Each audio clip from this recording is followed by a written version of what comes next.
Okay, you've now learned enough about vectors that we can move on and talk about analytic geometry in 3 dimensions and in some cases in n dimensions. But I want to start by reviewing something very, very simple from 2-dimensional analytic geometry. It's the sort of thing you would have learned on day 1 of the appropriate course. Every equation involving the 2 variables x and y is going to have a graph in the xy plane. But even equations that involve only one of these 2 variables have graphs in the xy plane. They just happen to be particularly simple graphs. For example, x equals 2, the graph of this equation consists of all points in the plane whose x-coordinate is 2. It could be something like this, 2, 0, or this one, or 2, minus 1, or 2 pi, or whatever it is, and it doesn't take very long to realize what's happening. The set of all of those points is just a vertical line. And similarly, if we were looking at an equation like y equals minus 1, that would just be the set of all points whose y-coordinate is minus 1. Well, that, of course, is going to be a horizontal line. I mention this here because this way of thinking will lead us to some of the simplest graphs in 3-dimensional space. For example, if we started with that same equation, x equals 2, and asked what does the graph of that equation look like in R3, well, that would be the set of all points whose x-coordinate is 2. So, for example, this point would definitely be on that graph. That point happens to be 2, 0, 0. But if we took that point and dragged it in this direction, or this direction, just maintaining its x-coordinate, all of those points would be on the graph as well. Similarly, if we dragged it straight up, all of those points would be on the graph as well, because every point on those lines has a x-coordinate of 2. And it's not hard to see that in the end, what we will get is a plane that is perpendicular to the x-axis and cuts it at that point to 0, 0. Similarly, if we were looking at an equation like z equals 3, which doesn't involve x or y, that would be the set of all points in 3-dimensional space whose z-coordinate is 3. That would be the set of all points that lie on this plane, which is 3 units above the xy plane. Of course, these are particularly simple cases, and just as in the 2-dimensional case, if we have a line that is neither horizontal nor vertical, if we just have a line, say like that, its equation is going to be something that stitches x and y together. Similarly, if we have a plane in R3 that's tilted in some way, then its equation is going to involve some combinations of x, y, and z. And we will understand how to find it in a few moments. But before we do that, let's consider a case in R3 in which we have an equation that involves only 2 of the 3 variables, like maybe, say, z equals x squared. What would the graph of that equation look like? Well, it's not too hard to figure out. Since y doesn't appear in the equation, we don't really have to think about it in the graph at first either. Let's just concentrate on what happens in the xz plane, the plane that is spanned by the x-axis and the z-axis. So we're imagining this in a 2-dimensional situation. Well, that, of course, would just be the graph of a parabola in that plane. It would look something like this. It's a little hard to get the perspective right, but something like that. And now what do we do? Well, every point on that parabola we've drawn has coordinates that satisfy the given equation. So, for example, this point right here looks like its x-coordinate is 1, its y-coordinate is 0 because it's in the xz plane, and its z-coordinate is 1. And of course, if you take those coordinates, those do satisfy this equation. The z-coordinate 1 is indeed the square of the x-coordinate 1. And similarly, you might have points like this one, which is minus 2, 0, 4, which also satisfies the given equation, or, of course, the origin itself, 0, 0, 0. Now, the one thing those 3 points, and indeed all the points on this parabola, have in common is that they lie in the xz plane. Well, the xz plane is the plane y equals 0. Those are precisely the points that are neither on this side of the xz plane nor on that side of the xz plane. So they all have y-coordinate 0. But y does not appear in this equation. Y is totally irrelevant. So if I took a point like this one that I know lies on the graph and just dragged it out in the y direction, parallel to the y-axis, either this direction or that direction, all of those points would be on the graph of this equation as well. Similarly, if I took the origin and just slid it down the y-axis, all of those points would be on the graph, or slid it down this way, all of those points would be the graph. Same thing with this one, and the same with all the points on that, which means that the graph of z equals x squared should ultimately look something like, it's a little hard to draw, something like this infinitely long trough. You have to imagine this extending in this direction and in this direction, but we're just going to have to pretend because I have only a finite amount of room. Anyway, this is pretty typical of what happens when you have an equation that is missing one of the three variables. That one will be irrelevant, which means you can take whatever the graph looks like in one plane and extrude it into space along the missing dimension. For another example of a three-dimensional graph that involves only two variables, let's take x squared plus y squared equals 1. Now we recognize that if we were just talking about the xy plane, that would be the graph of the unit circle. So let's just draw it. Let's begin by drawing it in the xy plane. If we do that, of course, we're going to end up with, there's our unit circle. All the points on that circle we know are going to satisfy our equation. But if I take any point that is on that circle and drag it up parallel to the z-axis, so I'm changing only its z-coordinate, well, it's still going to satisfy this because the z-coordinate doesn't show up in that relationship at all. So that means that will be true for all the points on that circle, and the result will be a cylinder, an infinitely long cylinder. Once again, you have to imagine this going up to the heavens this way and down to hell, I suppose, that way. Similarly, if we were looking at an equation like y squared plus z squared equals 4, we would first think about what this looks like in the yz plane, where of course that would just be the graph of a circle centered at the origin and with a radius of 2. So it would look something like this. Not too bad. And then what happens? Every single point on this, you could push it or pull it parallel to the x-axis, and you wouldn't be changing either the y or the z coordinates, and therefore it would still satisfy the relationship, and therefore would still be on the graph, and therefore the graph would be this cylinder like that. Okay, so far so simple, but I haven't said anything about vectors yet. That will now change. I'll start in 2 dimensions with a particularly simple example to see how we can connect vectors to the ordinary analytic geometry you know and love. Here we have the graph of y equals 2, and we've been thinking of this graph as lots of points, infinitely many points all over this line. When we're thinking about it in terms of vectors, we want to identify those points, each one of those points, with a vector. We're going to think of that point as being essentially the same thing as the vector that points to it that is rooted at the origin. All of our vectors will be rooted at the origin in this case. When we make this identification of points with vectors in analytic geometry, we're always thinking of vectors that reach out from the origin. Now the idea here is that I could think of that line either as consisting of all of those infinitely many points, just being points in and of themselves, or I could think of it as being infinitely many tips of vectors. So that may look like a mess, but this is the idea, and you'll see how this comes in handy in a few situations in a moment. Let's start with the relatively simple case of a sphere. Now a sphere, we know, is determined by its center. So let's say this center is x sub 0, y sub 0, z sub 0, and maybe I'll call that point C for center, and a fixed distance, some radius. So let's just say that the radius of this sphere is r.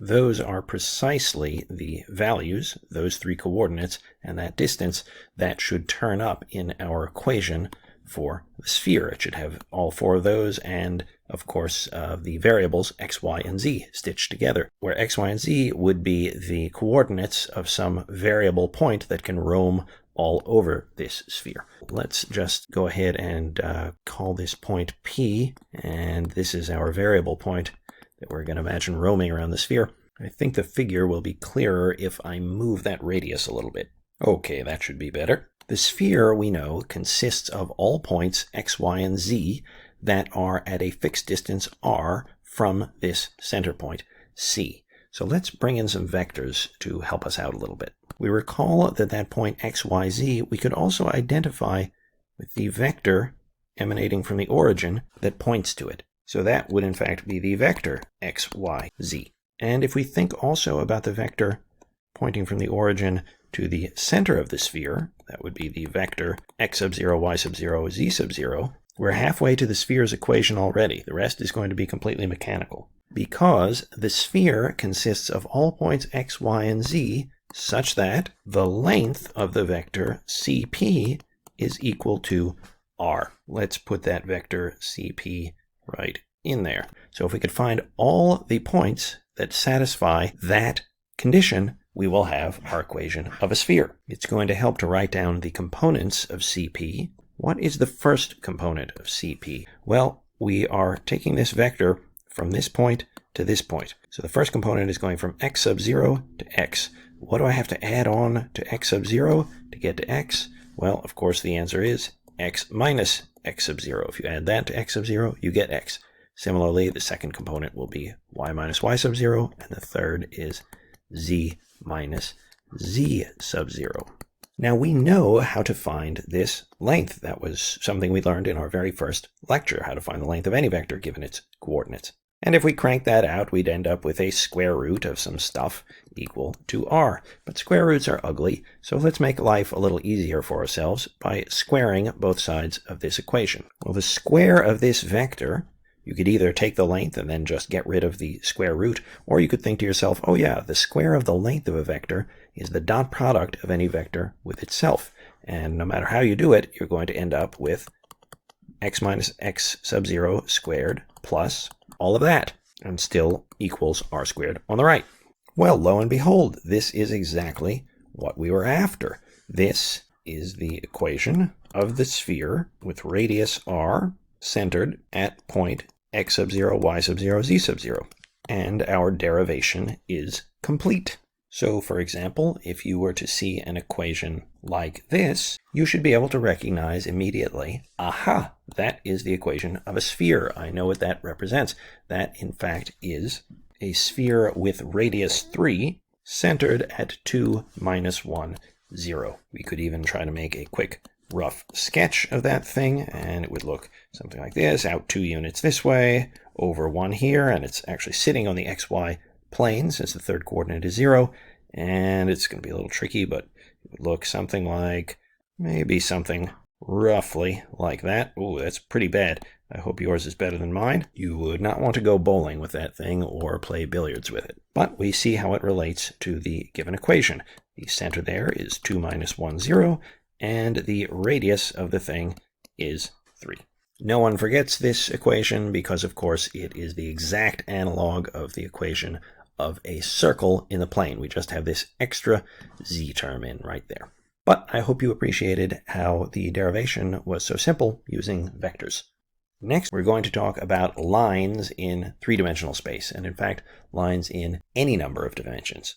No matter whether we are working in R2 or in R3, or for that matter in R68, whatever that might look like, a line is always given by two things: a point and a direction in which it's going. If I have a particular point, if I say I'm talking about the line in R3 through that blue point, and it's pointing in this particular direction, that's it. I know what the line looks like. Even in R68, if I have some point somewhere in that very airy 68-dimensional space, and I say I'm looking at the line that goes through that point in this particular direction, well, we can just imagine continuing in that direction, and we have it.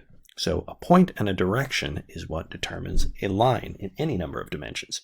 In all of these cases, let's call the point we're given P. I'm not even going to write anything down with coordinates. And let's refer to the origin as O for origin. I guess I have to put in an origin here. Well, there it is.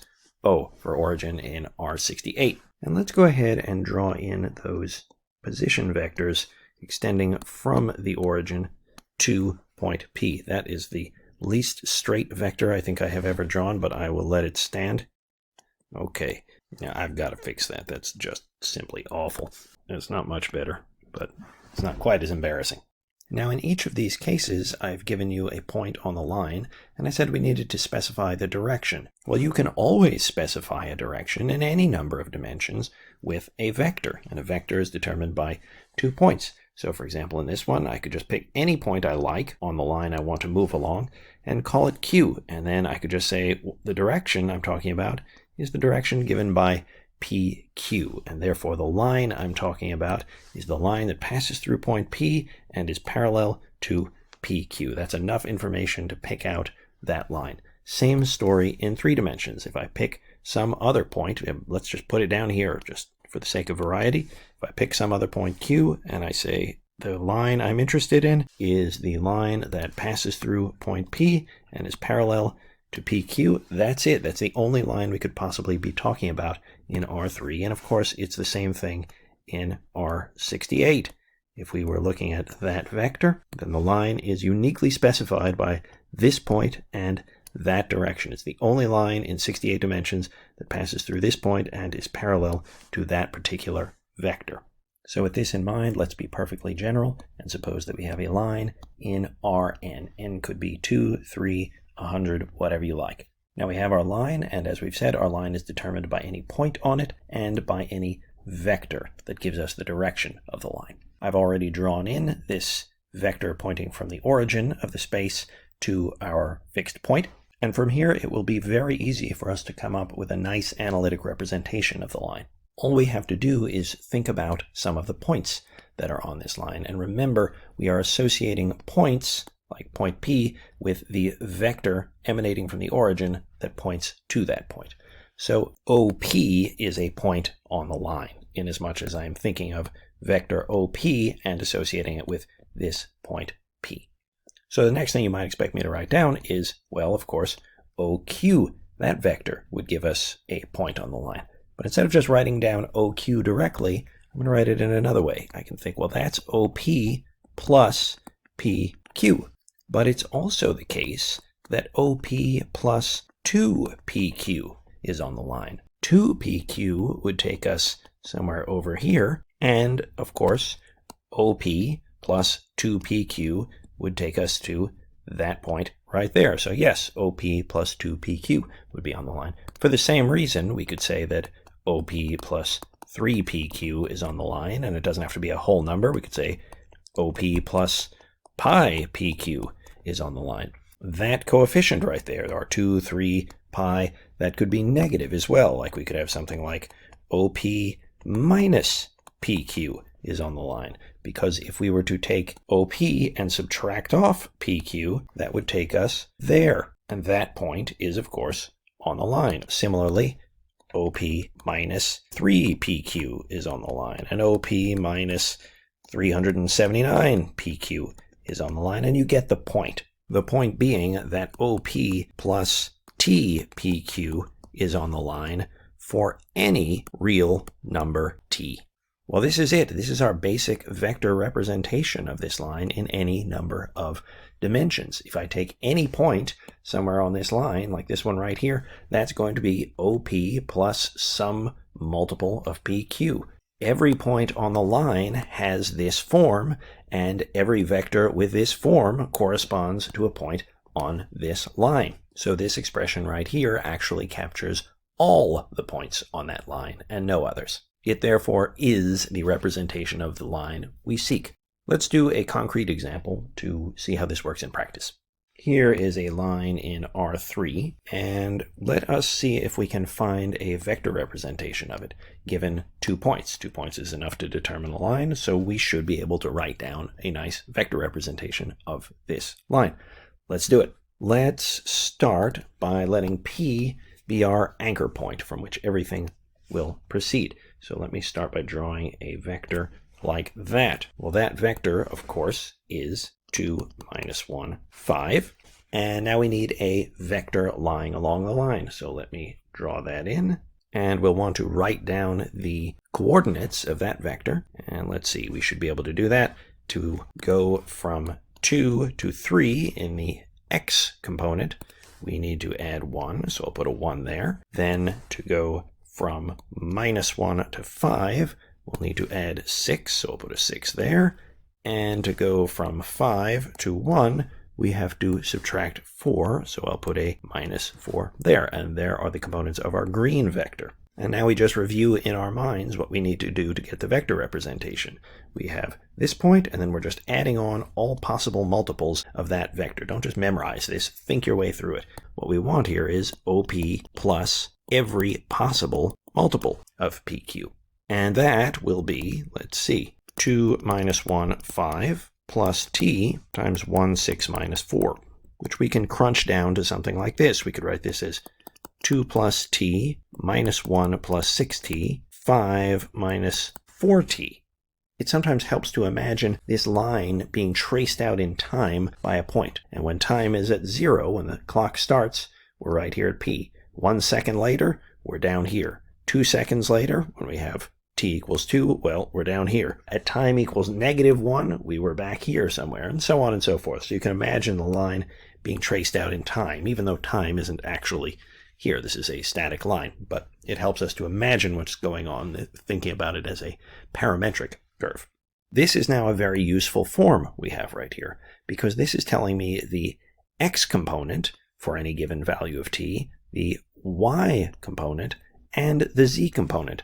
And it often helps to write those out separately. So I could say something like x equals 2 plus t, y equals -1 plus 6t, and z equals 5 minus 4t. And it's these parametric equations that we've extracted from this vector representation that we often find useful in solving subsequent problems. Here's one, for example. A very simple question we might ask. Where does this line cross the xy plane? Somewhere, we're going to go down a little further, we're going to actually cut through the xy plane. What are the coordinates at that point? Well, we can figure this out very easily. The one thing we know for certain about this point is that its z coordinate is definitely 0. So now all we have to do is look at our parametric equation for z and say, well, what value of t makes z equal to 0? Once we know that, I know the parameter I'm looking at. I know the time, so to speak, at which the moving point crosses the xy plane. And once I have that value of t, I can plug it back in for x and y, and then I've got it. So let's carry out the details. The line crosses the plane when z equals 0, which happens when t is 5/4, which we can see from this equation right here. If you put 5/4 in there, you get 0. But at this value of t, we have x equals 2 plus 5/4 from this equation. Let's see, 2 is 8/4, so that would be 13/4. And meanwhile, we have that y is going to be -1 plus 6 times 5/4. I guess that's going to be 13/2. Thus, the line is going to cross the xy plane at 13/4, 13/2, 0, and we are done. A few last thoughts on lines. Going back to our derivation of our parametric equations in the first place, which came from this vector representation. This whole expression right here, OP plus T copies of PQ, you might even wrap it up in one tidy expression. Maybe write it as something like R of T is equal to that. And if we clear out some of this clutter, we might describe this as a vector-valued function. The idea, you input a number and you get out a vector. So we could even think in this case that, for example, when you input 0, the vector you get out is R of 0, 2 minus 1, 5, which would be this vector right here. That would be R of 0. And we put that little vector notation above the R to indicate that we're talking about the vector. Similarly, R of 1 would correspond to this. Actually, strictly speaking, R of 1 should be the vector pointing from the origin to that point right there when t is 1. When t is 2, well, we'd be further down the road, somewhere down here, I guess, and we would have, that's pretty dreadfully written, but it will have to do, R of 2. R of -1, of course, would be back the other direction. We will see many more vector-valued functions throughout the course, and they are intimately tied with parametric equations. They're really just two ways of describing the same thing. For example, consider this vector-valued function. You put in a real number and you get this vector out. What would the graph of the thing look like? Well, you could either imagine it all in one piece, Or it might help to extract the parametric equations here, where x is cosine t, y is sine t, and z, of course, is t. Let's just concentrate at first on what's going on in the xy plane. Well, you know what happens there. As t increases, we would just be winding around and around and around the unit circle. That's just basic trigonometry. So all that's good, but at the same time as t is increasing and the moving point is going around that circle like that, it's also moving in the z direction, but it's moving in a very simple way. It's constantly going up 1 unit per second, as the case were. So what we're actually seeing is, yes, we're going around the unit circle in the usual way, but we're actually spiraling upwards as we go. So our graph would, in fact, look exactly like what I have drawn there. I'll draw it a little more permanently, and that would be the graph of our vector-valued function. At any particular value of t, you could say, well, where is the point? And you would just look and you'd say, there we are. That is r of, whatever it might be, 5. Who knows? That's probably not even close to correct, but r of something will take you to that point right there. Similarly, this point up here, that's going to correspond to this vector right here. That's going to be r of some other number out there, and on and on and on. Oh, and by the way, of course, we can imagine continuing this thing downwards. Now my drawing is even worse than it was before. These would just correspond to negative values of t. And more broadly speaking, any curve in R3 or any number of dimensions, whatever you want, we could go back to R68, whatever this looks like, so long as it's reasonably nice, is going to have some vector representation. You may or may not be able to find it, but we could describe this as the graph of some vector function rt. You tell me a value of t, and I can imagine this vector tracing the point out as it moves all over this curve. The vector-valued function, of course, is going to have individual component functions. You'll have some x of t and a y of t and a z of t and 68 more if you're working in R68. Make that 65 more if you're working in R68. And you could use these component functions to analyze what the graph is doing. All right, that's enough about vector-valued functions and about lines in particular for now. We'll be seeing more of them soon. It's time now, however, to turn our attention to planes in R3. Now, when we were talking about lines, we said that a line is determined by 2 points or by 1 point and a vector on the line. So it's worth dwelling for a little bit on what kind of information we need to determine a plane in R3. Obviously, 2 points won't do the trick. 3 points will. If I know 3 points in space, as long as they don't lie on the same line, there is one and only one plane that goes through them. We could say that a plane is determined by, 2 intersecting lines. There's only one plane that contains them. Or even for that matter, 2 parallel lines. There's only one line that's going to contain them. But the most convenient way for us to describe a plane will be to say that a plane is determined by a point, P, and by what's known as a normal vector to the plane. And a normal vector to a plane, or more colloquially, a normal to a plane, just means a vector that is perpendicular to the plane. You should be able to see intuitively that if I say, I'm talking about a plane that passes through this point, the one that I've just drawn right here, then you would say, well, which plane? There are infinitely many planes that go through that point.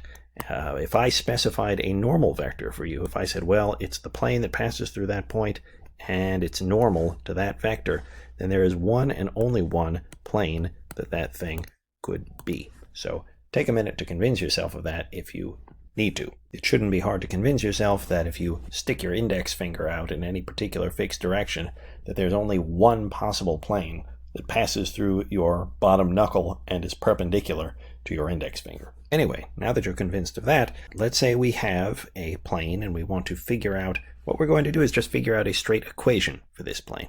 And we've got a point on the plane and we have this normal vector, and I'd better give that a name, so let's call it normal vector, N. How are we going to characterize all of the infinitely many points on this plane in terms of the given point P and the normal N? Well, it's actually pretty easy if you recognize that they all have one thing in common. Take any point whatsoever on the plane. Now remember, we're thinking of that point also as the head of a vector that emanates from the origin. And I'll call that vector v. Remember, that vector is not in the plane. It's actually beneath the plane in this case. Maybe I should redraw that with a dashed line to make that a little clearer. So we have this point in the plane, and I said that all points in the plane have one thing in common, which is this, that if I take the vector emanating from my given point P to the new point in the plane, then that vector will be perpendicular to the normal vector, because the normal vector is normal to the plane, meaning that it is perpendicular to every line that passes through the plane at P. And this will be true for any point in the plane. Take any point and take that vector from P to that point, and it will certainly be perpendicular to the normal vector. Great. Now, how do I capture that analytically? Well, first, it will help to draw in the vector from the origin to P. I'll put that dashed because, again, it's underneath the plane. And I guess I'll just call it vector P for obvious reasons. Well, if this is vector v and this is vector p, how would I describe the green vector here? You should be able to say at once what this is, going back to our very first lecture about vectors. This green vector will in fact be v minus p, which is our old trick for vector subtraction. Of course, you can confirm that by doing the vector addition. P plus v minus p, of course, algebraically is going to be v, and that's exactly what you get when you add them tip to tail. Anyway, remember what's going on in this picture. P is our fixed point. It's just some fixed point. Maybe I'll even put down some specific coordinates, x sub 0, y sub 0, z sub 0, to remind you that it's anchored in place. It's this point right here that we're imagining free to roam all over the plane. And as it moves, this vector v moves with it, and this green vector v minus p moves with it. But no matter where it goes, we have that v minus p is going to be perpendicular to n. Or as we would write in the language of vector algebra, v minus p, how do we say it's perpendicular to n? We say that if we dot it with n, we get, oops, that's not quite right. Do you see what I did? It shouldn't be the zero vector. It's a dot product. It would just be plain old 0. So, pardon me, that's better. If you dot it with n, you get 0. The number 0, not the zero vector. And so in this very small space, we have actually captured the condition for what it means for a point to be on this plane. And to expand this out into something we can use in ordinary problems, all we want to do is translate this into the language of ordinary algebra now that we have our vector representation. And that's very easy because we know how to deal with dot products algebraically.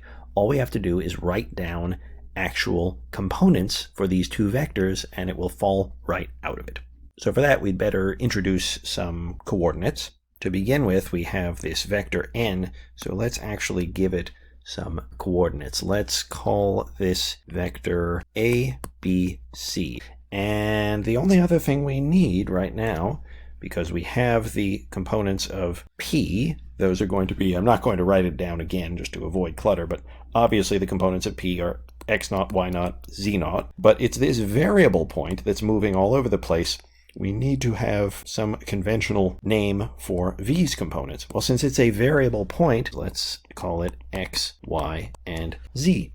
And then if we want to translate this over into the language of coordinates, what is v minus p? Here is vector v, and here are the coordinates of vector p. So v minus p is just going to be x minus x sub 0, y minus y sub 0, z minus z sub 0.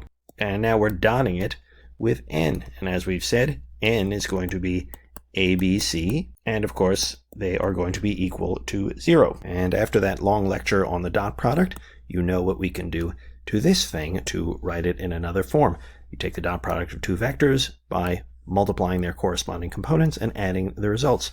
So what we will get here will be this, which is quite nice and simple. So what we've shown, just to wrap everything up, is that if I have a point and I'm looking for a plane that is the plane that is going through that point and is perpendicular to some specific normal vector, knowing the coordinates of that point and knowing the components of the normal vector, that's enough for us to write down the equation of the plane in one shot. Let me summarize this. What we've discovered is that the plane through this point, x0, y0, z0, with normal vector ABC, has a very simple equation. It's this. In practice, you can always crunch this down a little further. If we have actual numbers standing in for a, b, c, x0, y0, and z0, we will end up with this, because after we multiply this all out, of course we get an ax, a by, a cz, and those all survive that operation. But this, you multiply those two, you get a constant. Those give you another constant. Those you get another constant. Combine all those constants, stick them on one side of the equation, and I'll just call it d. So whenever you see an equation that looks like this, we know that that is the equation of a plane with normal vector ABC. So that is a good thing to know, that if you are suddenly confronted with this, you know without any hesitation, aha, that linear equation in 3 variables represents a plane in R3. And I know that 8, 3, 2 is a normal vector for that plane.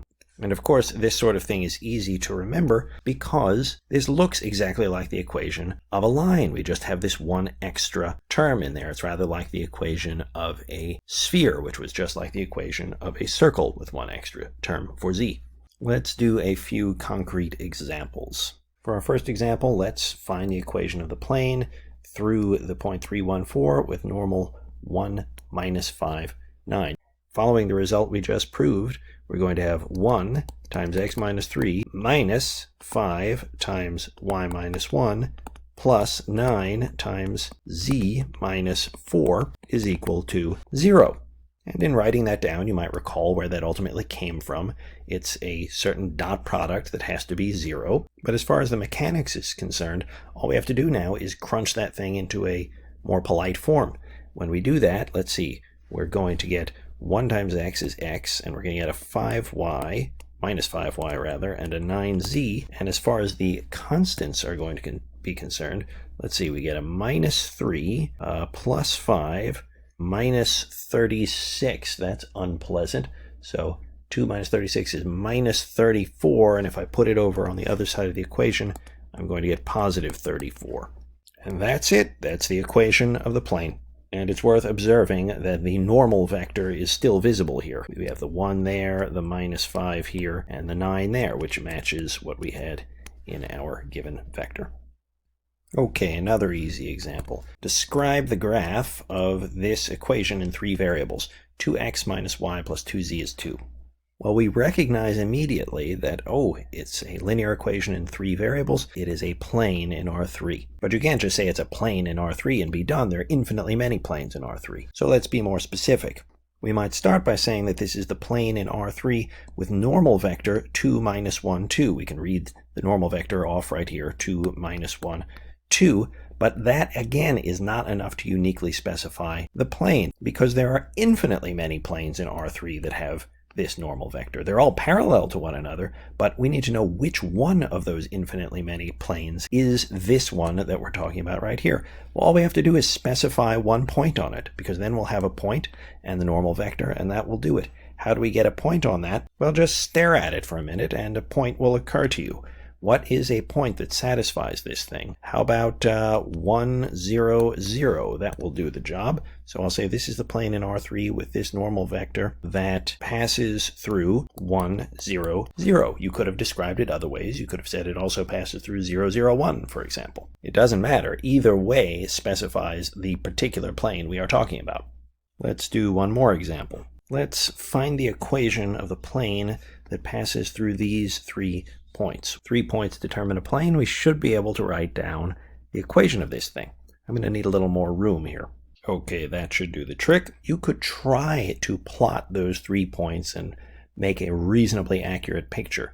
But often you don't need to do that. Just think about what's the minimal amount of information I need. All I really care about is the relative positions of those 3 points. So let's just do a schematic drawing here. I'll just put P here, Q here, R here. If nothing else, there is some plane we know that passes through those 3 points.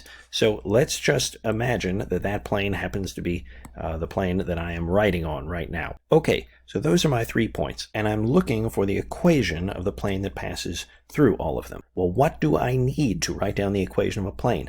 I need a point on the plane. Take your pick. I've got 3 of them. I guess I'll just use P as my specified point. and I need to know a normal vector to the plane. That I am not given, but I can find it without too much trouble, because I have a nice way of producing normal vectors. Namely, when you take the cross product of two vectors, you get something that is perpendicular to both. Well, that would be normal to the plane in question right here. So even though this isn't phrased in terms of vectors, vectors will help us as they so often do. So let's draw some vectors in here from P to R and from P to Q. And let's write down the components of those vectors. Start with PQ. Well, what do I need to do to move from P to Q? I need to move from 1 to 0, so that's going to give me -1. I have to go down by 1. Then I have to move from 2 to -2. That means I'm going to get a -4. And I'm going to need to move from 3 to 5, which gives me a 2 in the third component. Similarly, you can quickly find that PR will be -2, 0, 2. Now, to find the equation of the plane that these live in, we need to find a normal to that plane. Let's call that n. Well, we know how to find a normal to that plane. Where did that come from?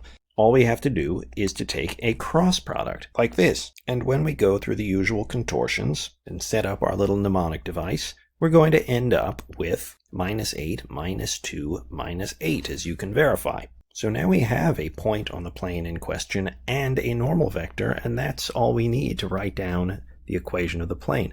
By the way, this is kind of an ugly normal vector. We could make it a little nicer. We don't specifically need the cross product, we just need something that's normal to the plane. Of course, any vector that's parallel to this will also be normal to the plane, so we might note that the vector 4, 1, 4, which is just a scaled version of this vector is perpendicular to the plane we want. So now I've got a point and a vector that is normal to the plane. Hence, the plane's equation is this, which we can then crunch down into a simpler form, namely this, and we are done. We have found the equation of the plane we were after. Come to think of it, I want to show you one last problem, just because it's the sort of thing that often gets reduced to formulas that people don't understand, but you can actually think your way through it and see how you can use vectors in some pretty interesting ways. Find the distance from a given point, namely the origin in this case, to a given line. And we've got here the parametric equations for the line. Of course, you could roll those together and put it as a vector-valued function if you wanted to do that. Anyway, once again, I am not going to bother trying to draw a really careful picture. We just need to boil it down to the essentials. I have a point somewhere. Here it is. Let's just call it 0, 0, 0. And we have a line somewhere. Now I want to find the distance from the point to the line. How am I going to do that? It isn't obvious, and it's good to spend some time just thinking about how you might do this before you actually watch me solve this one. Let's see. I'm going to show you a solution. It's a very clever solution. Don't be upset if you did not come up with this on your own. This is the sort of thing you should be able to watch and admire how the various vector ideas come together to solve this problem. Things you would not expect turn up in this problem. After all, there's nothing in this problem that really suggests vectors in the first place. Anyway, we're looking for this distance. Distance is, of course, this is going to involve a right angle. We're dropping that perpendicular. Where there are right angles, we tend to think sometimes about right triangles. And we like right triangles very much because we've all studied trigonometry, and that's a very simple subject to use. So let's see if we can sneak some trigonometry in here somehow. If I'm going to turn that into a right triangle, the first thing I need is, I need some other point on this line. How do I find a point on that line? Well, that would be pretty easy because I've got the parametric equations here. All I have to do is set t equal to whatever I like. Let's set it equal to 0 because I like doing very basic arithmetic. When t is 0, this would become 3, this would become 4, and this would become 5. That means that the point 3, 4, 5 definitely lies somewhere on that line. Now, does it really lie on this side or might it lie on that side? I don't care. If nothing else, just imagine you're viewing the line from the opposite direction in space. But it lies on there somewhere. And wherever it is, we end up with a nice right triangle, which is exactly the thing I was after. And the little trigonometrician within all of us is probably already screaming out and saying, oh, if I knew that angle right there, and I knew the length of this hypotenuse, then that would be very easy, because then d would just be whatever this length is times the sine of that, and the problem would be over. Good, so that's a start. Let me go ahead and call this, I'm going to make it into a vector. I'm going to sneak some vectors in here. So let's call that side v, except I'm going to make it a vector v. And then I could do something like this. By basic trigonometry, d is the length of vector v times the sine of theta. So far, so easy. But you might rightly object, this is pretty useless unless we know the length of v and unless we know what theta is. Do we know either? Well, we can certainly get the length of v. Let's start there. V's components are clearly going to be -3, -4, -5. Okay, so that's a start, but I'm still out of luck with theta. How on earth am I going to come up with theta? Well, the clever idea is that I am not going to come up with theta at all. I'm going to find a sneaky way of avoiding it, and that actually is why I introduced this vector in the first place. Let me show you how. Let me find one other vector lying on this line. So let's take another point on this line. Let's just let t be equal to 1 now. So we would end up with 5, 7, 9. So 5, 7, 9 is going to lie on this line as well. So let's say here's 5, 7, 9 over here, and let's go ahead and draw in this vector right there. And let's call this guy W, and of course its components are going to be 2, 3, 4. Now, come back to the thing that we're interested in right here. I said I'm going to find a way to get theta out of the picture. Well, watch this. I'm going to rewrite it like this. I multiplied top and bottom by the length of W. Well, that's a perfectly valid move, so this equal sign is legitimate, but why would I do that? I did that to get this top into a nice form. What is that? That should look familiar. That looks like the length of a cross product. We know the length of a cross product of two vectors is the product of their lengths times the sine of the angle between them. Well, that actually is what's going on right here. I've got these two vectors, and theta is the angle between them. So I could say that that top bit is, in fact, the length of v cross w. Well, this is terrific, because look, theta is out of the picture entirely. Now I have an expression for d that doesn't involve theta at all. It's all in terms of just a length of a vector, whose components we know, and the length of a cross product of two vectors, whose components we know. And I will leave the details of those computations to you. I did it quickly, and I came up with the square root of 6 over 29 is the length of that thing. So you can see if you got it as well. Okay, that's it for lines, planes, cylinders, spheres, and all of the rest of this analytic geometry in 3 dimensions. Phew! See you next time.